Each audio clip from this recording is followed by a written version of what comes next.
Live the dream and become a real-life Nerf sniper.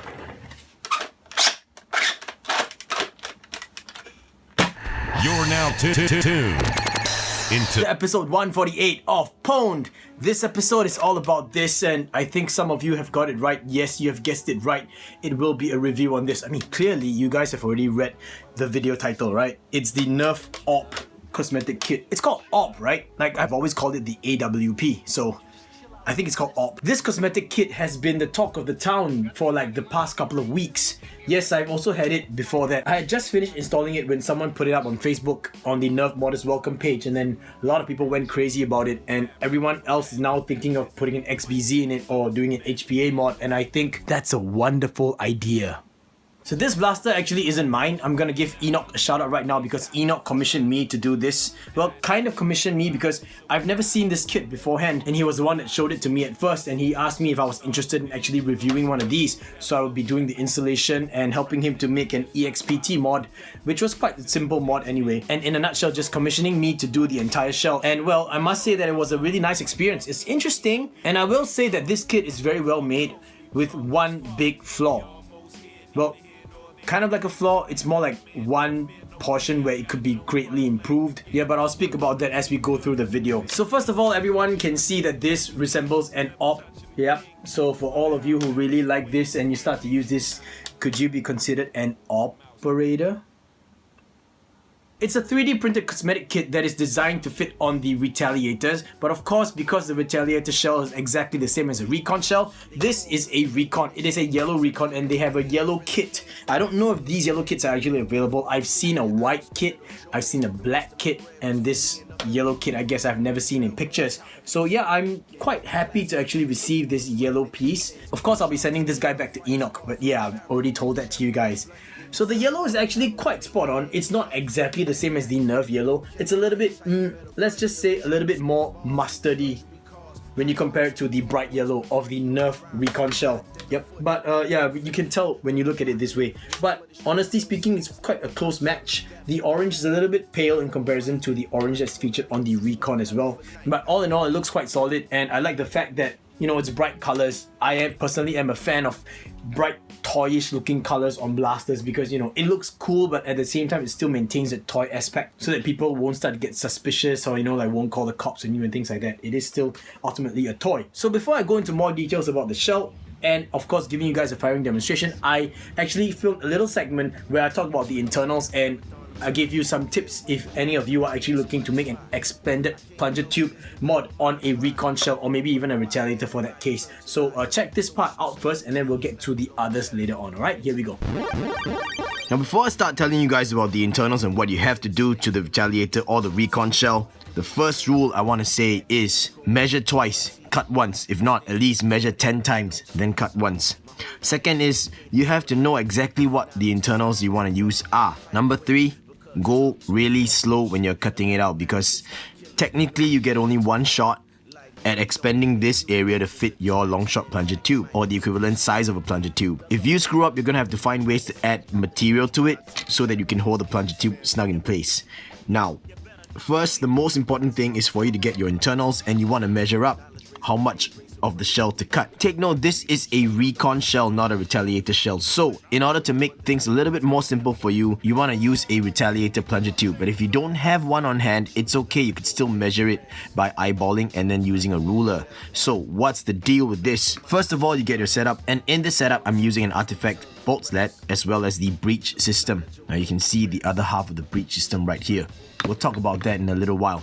This one is more important. And I'm using the worker expanded plunger tube for the retaliator. Now what I've done to it is I've shaved off the 8 nubs that were present on it originally, because those 8 nubs were meant for the prophecy shell. So what do you measure exactly? Now first of all, you want to take your retaliator plunger tube and then put it in place in the shell. If you don't have that, it's okay. This is what you do. Pay close attention to this. You have to make sure that the slide is all the way to the front. So this is the frontmost position.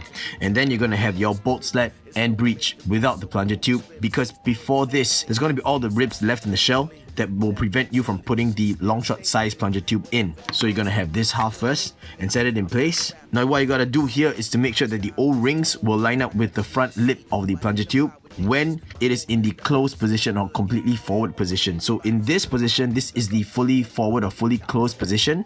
Then you measure it from there and make sure that the O-rings will line up. None of the O-rings are peeking out. So when you eyeball it and you look down this way, it's easier for you to measure from the top screw port, alright? With the use of a retaliator plunger tube, it's much easier because you can have the plunger tube in the correct position like that as it sits in the shell, and you measure from there where the lip should start. So the lip starts at about just at where this ridge of the screw port is. So that's where I took the measurement from. That's where you should take the measurement from as well. This is to ensure that you have a proper seal at the plunger tube and breech area when you have your breech closed all the way. That is really important. Then from there, you have the front position. You can remove this and you can start making marks in the shell. How much of the shell do you want to cut depending on the plunger tube length you are using. Now some of you are using your stock long shot plunger tubes. That's completely fine. Just make sure that you have the correct measurements down. Take note of the seal for the front lip, and then you're going to measure backwards and what's the exact amount of shell that you want to remove for the plunger tube. Now one more thing that you got to take note of, and this is something that I will point out to a lot of people because a lot of people don't really have experience in performing an expanded plunger tube mod for your recon or your retaliator. So the worker long shot size plunger tube is actually a little bit wider than a stock long shot plunger tube. You can tell because it's much thicker in terms of the plastic material that they're using, and because it's a little bit wider, it means that you're going to have to squeeze the shell together before you screw them in. Yes, you can close the shell completely, but it'll be squeezing onto the plunger tube a little bit, so you have to take note of that. Number 3, you need to get rid of the last screw port, because if you don't do this, there's no way for you to put your plunger tube in. It will be in the way. And last but not least, if you are using this, which is the worker plunger rod for the expanded plunger tube piece that they are selling, if you're using this, well, basically another step of measurement for you. You gotta make sure that you grind out this part, the last ridge, far enough, because this guy is pretty wide. And if you don't grind it down, what happens is when you prime the blaster, you pull it back, the back of the plunger head is gonna touch the lip, and that will effectively prevent you from getting it to catch. And I cannot stress how important this step is. This is really, really important, okay? Because once you actually cut out all these parts of the shell that you don't need and you put the plunger tube in place, it'll seem like everything is fine. It'll seem like it'll catch, but you cannot forget that the shell will warp and you're gonna have to squeeze it down. And by effectively squeezing the shell together, you're making this part narrower, and that prevents this from actually moving correctly. So you really have to take note of that. So once you got your measurements down, basically I realized that for the worker plunger tube or the worker expanded plunger tube, it actually sits at the back right here on this ridge, so it kind of leverages on the back ridge like that. So you can take a measurement from there and then you can measure forward. If you're using a slightly longer long shot plunger tube or a shorter long shot plunger tube, then you could just consider either removing this a bit more or keeping more of this particular rib here and here, so you could have your plunger tube sitting snug. So when I took my measurements, I took into consideration this particular silicone padding of the worker expanded plunger tube as well. So this is how much I've removed from the shell, and I did the same on the opposite side. I've got rid of the screw port over here. I've expanded this lip and this ring to accommodate for the plunger rod. Then I've removed the shell this much all the way here. Okay, I've left a little thin ridge out here just for good measure. This doesn't actually do anything, just for good measure. I've also removed this part that's stuck out and this part as well. And so this is how the plunger tube actually sits in the shell. So as you can see, the plunger tube is resting against this ridge or the screw port. I have this silicone padding in place, and that's resting against the front 2 nubs and this ridge over here as well. And on the back, you see that it stops just at where the back ridge is, and then we have enough space and clearance for the catch plate, as well as moving this plunger tube back and forth to catch onto the catch plate. See that? It's good enough space. Make sure you keep all of this into consideration when you are doing the shell work. Remember, measure twice or measure 10 times if you need before you actually cut. Now let me get this guy back in place so that you guys can see what it looks like in the closed position. Here we go. And it looks like this. In the fully closed position, the O-rings are perfectly within the lip of the plunger tube. See that? And then on the back, you'll still have space for your catch plate. So everything should sit like this in your shell. Now the last thing I want to mention is about the front part of the breech the artifact breach. Now before you install the barrel itself, make sure that you have the muzzle piece or the dart gate installed first. Then have the slide or the bolt slide all the way in the forward position before you insert this. So hold it in the forward position as you insert the barrel, because then you will create a perfect seal for this part and the barrel. Then tighten it in. So attaching the barrel should be the very last step of what you want to do for the internal mods. And that's it. Welcome back, everyone. Now, the coolest thing about this kit is the fact that this scope here will stay in place when you're priming the blaster, which gives it a very cool bolt action effect. Because prior to this, anyone who's been trying to do a cosmetic kit with a bolt action thing would see the entire slide actually moving, including the scope. Of course, you could see the slide moving, but this scope staying here gives it the illusion that it really is a bolt action. So it looks kind of like this, see? So that's actually pretty cool. Alright, so now with that said, you guys already heard the very disgusting 3D printed scratching sound. That's of course to be expected because everything is 3D printed. And one thing to take note of, this kit is designed for right-handers. As you can see, I've had a problem actually priming it this way, and believe me, it took a long time for me to get the starting intro shot correct and good enough to be uploaded onto YouTube. So yeah, it took me quite a lot of practice to get used to priming it and doing that entire action with my right hand. So the kit comprises of this barrel attachment as well as an extended barrel that I will not talk about yet. And then it also comprises of this rail here, this black rail, and then this Picatinny rail thing is a faux Picatinny rail. I believe it's faux because it looks too wide. And then we have this 3D printed scope with a funny look. It's not even glued in. Yeah. And all these are actually adjustable. It's quite cool. Screw on. You can actually remove the scope itself. And then these are the scope mounts itself that are separate as well. So it's quite cool. Very nicely designed scope, I will say. Like, it's quite detailed, as you guys can tell. It's got all the zeroing knobs and everything. I think this is quite well done actually. And then we have the stock attachment that well, holds onto place here as well as here. So it's 2 points, so it's quite secure. And then we have the bolt or the priming area, which is a separate piece that is connected via this rail over here, or this bar. I would say it's a bar that goes onto the top of the slide of your recon or retaliator. So it works kind of like this, see? And right at the end over here, it goes around the back end cap, and you could actually push it down to kind of lock it in place. So when it's locked, there's no way for you to move it, and when it's up, then you can slide it back. The good thing here is that this bolt actually features an actual metal bolt going in. So it's a metal bolt, and then you have this 3D printed kind of outer shell that gives it a more ergonomic grip. You can see this joystickish looking ball thing on the top. So this handle's actually pretty comfortable, see? So yeah, it's a very nicely made kit. I will say that I'm quite surprised when I saw the quality of it.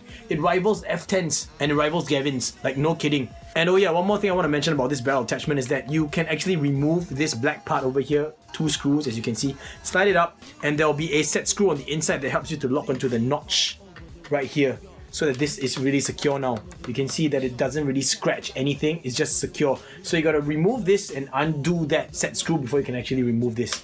Now, with all of that said, let's talk about the extended barrel. Here we go. This is the actual extended barrel. You can see that it's got notches here that will fit on the front notches here. The issue is, I think that because of shipping or something, it could be a print thing, I don't know. This barrel's not straight. Is there any way for me to show you guys? Oh yeah, the best way for me to show you guys is to put it onto the blaster. So check it out. This translucent orange barrel is from Worker. I mean, you guys are quite familiar with this. I'm gonna set this right here. And we're gonna get this extended barrel thing and we'll line it up just like that. It fits like this, and then you twist it to lock it in place, and now it's secure. But see how it's drooping downwards? Can you guys see? Look at this angle, and it goes downwards like that. So it's been warped, guys. Even if I flip it the other way around, like 180 degrees, it might look straight, but if you look at it this way, then you'll see that it's warped like that. So this actually serves no real purpose. It's so wide, and it will eventually cause too much barrel drag simply because it's warped. Like, I don't really know of a way to properly straighten this guy.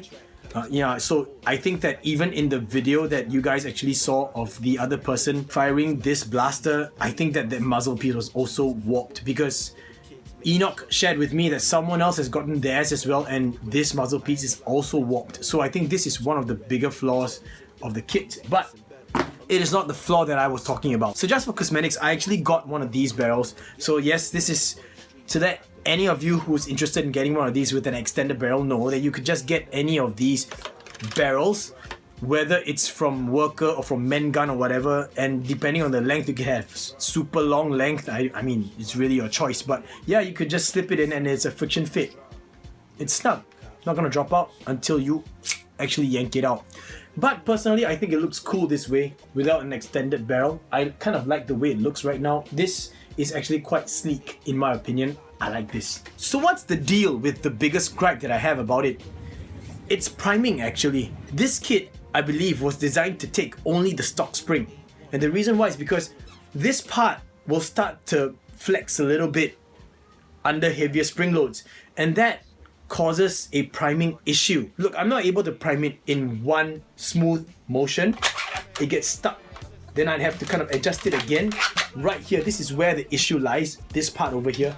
So I'm gonna have to do it 2 steps. So pull it back and then readjust it and then yank it back like that. That's the only way I can do it with the heavier spring load. And this spring in here, I believe, is what is known as the 300 spring. And I've mentioned it before, but that's what is commonly known here in Singapore. I mean, I think it's commonly known as the 300 spring here in Singapore. So now that the blaster's primed already, you'll be able to get a much smoother pull and push, or like I guess a chambering action. But the thing is, when you're closing it up, even if you're using a lighter spring load, you gotta make sure that you hold this part almost perfectly straight. If not, you'll get a light judder right at the end, like a kind of a force that stops you for a little bit. Let me try and demonstrate that to you guys. Here we go. See how it gets stuck right there? Like that. Then you gotta readjust it, and then you can fit it in. So, one more time, look. You're not able to do it like that. You gotta make sure that as you push it forward, you're not just pushing it forward like that, you're also trying to keep this part as straight as possible in terms of this direction and in this direction as well. You want it to be as straight as possible. So I'm actually kind of like twisting myself and torquing this piece as I'm closing it so I can get a really smooth close, just like that. So pull it back, hold it correctly with a certain torque and a certain direction, then you're able to get a smooth close, just like that. So it's not easy and it takes a while to get used to. And that really is the biggest gripe. Like, I wish that they had extended this area a little longer so you could install more screws to make it more stable, or maybe make this part a bit wider or something so that it would sit nicely in these rail slots or these moving slots like that here.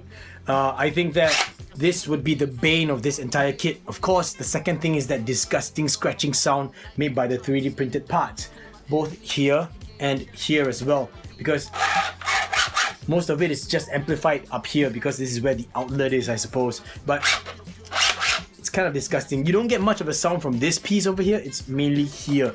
Once you put your ear next to it, you'll realize so. And I suggest that none of you do that because it's disgusting. It's kind of like that shotgun grip mod for the Apollo. Remember that disgusting sound? Yeah, it's the same. Maybe even worse, I'm not so sure. But yeah, it's just really irritating. So yeah, this is the main gripe. But if you guys are getting it purely for the cosmetics of it, this is a winner. Like, just look at it. It looks so good. It's such a well-made, well-designed cosmetic kit. Like, it really is very nice, and I like the fact that they actually put a lot of thought into this part as well. Like, this bolt action alone already looks so cool because this part, just staying on top, really gives it the effect that it is a bolt action prime. Now, some people have suggested why not you make it a shotgun grip, and well, making a shotgun pump is not really feasible because look at that length, okay, of the stock. So it's like, how far ahead do you want your shotgun pump to be? Like, seriously though, how far? And well, if you shotgun this thing, you lose the entire AWP aspect of it, right? You lose the entire feel. Like, this part is meant to be sleek, and then you could attach like a bipod here or something. But if you have a shotgun grip, it's gonna be something chunky over here. You know what I mean? And if you have a bolt here on the side, then yeah, it defeats the purpose of having the bolt here. So this is really just a give and take, guys. If you get this and you're using it for cosmetics, or you're doing this for, like, say for example, cosplay, or you know, if you're gonna use just a really light spring load, then this is really the kit for you. But in terms of practicality wise, you know, I've already done an expanded plunger tube mod and everything by request of Enoch. And it performs pretty darn well. You guys already saw the internals. There's no reason why it would not perform well. But yeah, I mean, with this application over here, it's not that great. Yeah, so with all that said, let's just go ahead and give you guys a firing demonstration, and I will be firing it in my own way. Yeah, I know it's meant to be fired this way, but it's difficult because you know what, I'll just show it to you guys once at least. Okay, so here we go. I'm gonna first release that spring tension, then let's grab a Stefan mag, and I've got 6 darts in here. Yes, I can count this time. There's 6 darts in here. Let's just go ahead, load this baby up, and then I'm gonna do this from this side without any extended barrel. So I'm gonna try and show you guys what it looks like when I prime it this way first of all, okay? So at the start of the video, yeah, well, some magic happened there, so. Guys, it's stuck. Adjust it again. No, it's not working. I gotta do this. There we go. There we go. Okay, so that's one out. So guys, I really don't want to do it again because it's not easy for me. Now I'm gonna show you guys on the second shot how this thing looks when you're priming it back, and I'm gonna try my very best to keep this as straight as possible. Okay, so I'm gonna rest it against myself like that. Hopefully you guys can see it, and I'm gonna just pull it back this way. Okay, as straight as I can. But you notice that it is kind of like slanting to the side. It's tilting upwards because of the spring load, so I have to kind of adjust it like that, and that feels a bit scary because it feels like I'm gonna break something, you know what I mean? So really I hate that feeling, so I'm gonna just fire off the rest in, I guess, my own style, just for the sake of this video. Okay, so this is shot number 2.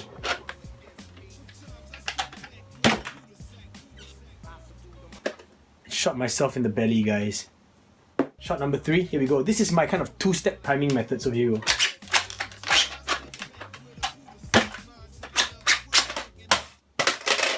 What the hell?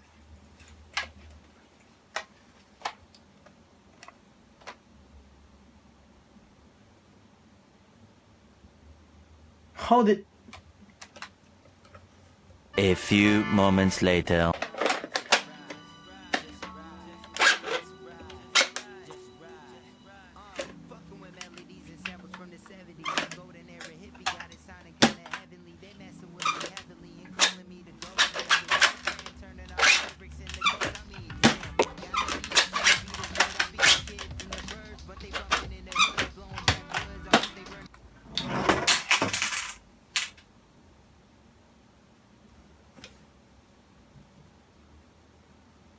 A few moments later. I think there's one more dart left. I think so, because I've just lost count completely.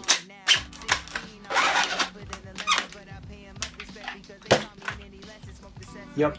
I think that's all 6 darts out there. Yeah. So just take my word for it, guys. This is not a good representation of how the kit's supposed to perform, because it's supposed to perform much better under like the spring load. I'm using the, once again, the 300 spring. So yeah, it's just, I don't think this kit is meant for higher spring loads. Like, in all honesty, I really don't. I appreciate the kit for what it is. It looks really beautiful. It looks super awesome. And I know that some of you will even go crazy and you put a super extended barrel and then you have like a muzzle brake or something and it look even more sweet. But yeah, this is it, guys. You know, just watch out for the barrel drag. So last thing I want to mention, in case you guys are wondering, we have the artifact barrel inside, right? Yeah, I had to just use some E-tape to kind of center the barrel as I inserted it in. So make sure that you have some E-tape around, because, you know, sometimes I think because it's 3D printed, just in case of any warps or any kind of, I guess, problems that arise when shipping, yep, this might not be straight or perfectly straight, which if this piece arrives to you not straight, it will suck. But yeah, I mean, this one looks perfectly fine. So that's what I really think about this kit. I like it in terms of the way it looks. I like the whole idea behind it. The installation is pretty simple, pretty straightforward. They give you all the tools you need, the hex keys, the hex nuts, and all these screws, and the instructions are on their page and everything. It's really, really simple. It's a no-brainer. Any one of you will be able to install it without any problems, for sure. So this is really just one of those kind of kits where you don't even have to open up your blaster if you don't want to, which is nice. It's really nice, you see, just everything just slides on and all that. Good job to whoever did this. I think you guys are known as 3DDH, or is it D3HD or something? Because here it says 3DDH and here says DH3D. Like, I kid you not, see, DH3D and 3DDH. And on the flip side, it says 3D, so I really don't know. You guys have to make up your minds. You don't put two different logos on the same kit and, you know, different orientations. It's just bad. Yeah, people don't even understand. But apart from that, I think it's a really nice kit. Very well thought out. All of this is really cool. Yeah, that's about it, everyone. This is the Nerf AWP 3D printed kit. Very cool kit in my opinion, and I like it. Once again, a big shout out to Enoch for sending this over to me so that I could install it, because it was a fun installation. It was also fun installing the internals for you, making this an EXPT Retaliator or Retalicon. I like it, and I hope that you enjoy what I've done for you as well. So to everyone else, thank you so much for sticking all the way throughout. We have come to the end of this episode of Pwned. I don't know when the next episode will be out. I really don't know. But I really appreciate it, guys. Like in the previous video, you guys were just really supportive. You guys came through. You guys really left me a lot of very heartwarming messages, and it was really touching for me. So I thank you so much. And someone requested me to say this, so I will say it now. Squishy. If you like this video, I hope you guys give me a thumbs up, and I will catch you in the next episode of Pwned.